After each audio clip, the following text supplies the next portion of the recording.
Siyempre, pagka nagluluto, ibubukas natin yung exhaust fan. Ang lulutuin natin guys ay pumpkin soup. Lagyan natin ng kaunting oil. Kaunting oil para magisa yung bawang.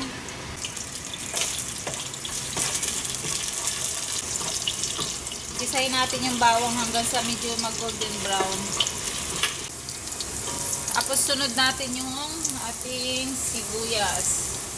Ayan, sibuyas. Lagay na rin natin yung ating kamatis.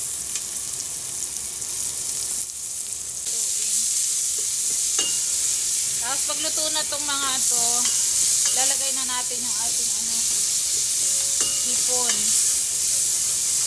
So yung lulutuin natin ay pumpkin soup with shrimp.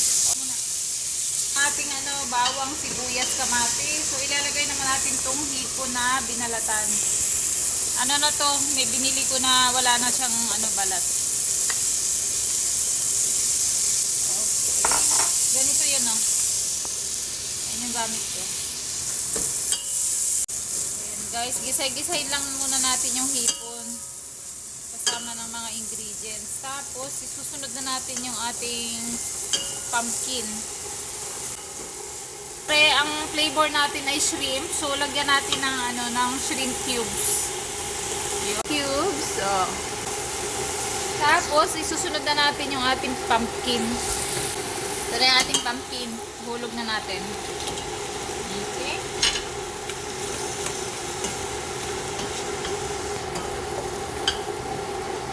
Tapos mamaya, ilagyan natin ng mainit na tubig. Yung pinakulo na para siya. Madali na siyang maluto.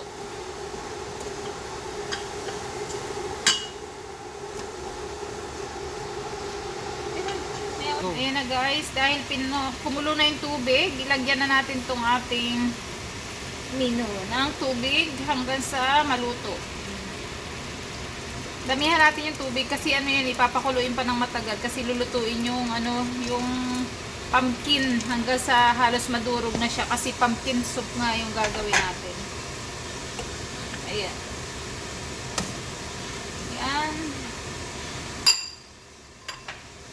Mag-add tayo ng asin.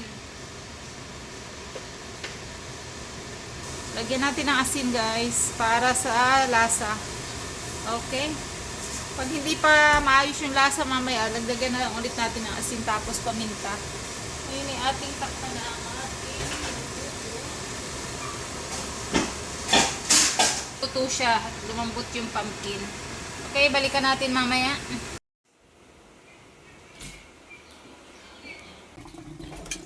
Ng talbos ng kamote para sa ating soup. Ito guys, yung tinanim ko 2 months ago, ganito na siya. Hipo ha, kantatampo, dadami ka pa rin kasi kailangan kita ha. Tama na muna to.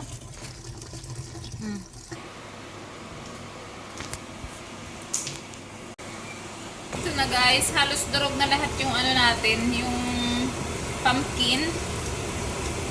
Lagyan natin ng paminta para mabango ang amoy. Ayan. Tapos ngayon, lutong-luto naman na din to. Ilalagay na natin yung ating kamote tops.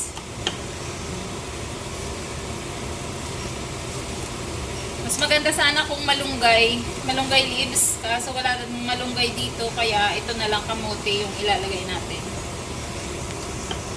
Pwede rin saluyot sana. Dahil hindi yun available, so ito lang yung ilalagay ko, kamote tops. Healthy din naman to. At good for your iron.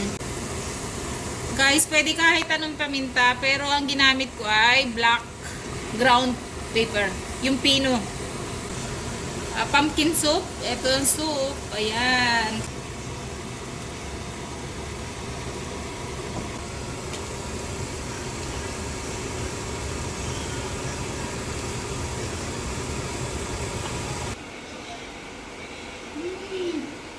Bango.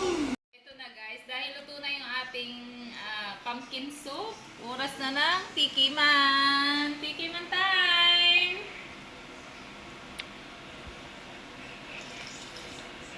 Tama-tama kasi nilalamig pa ako eh. Anong oras na ngayon, kuya? 10.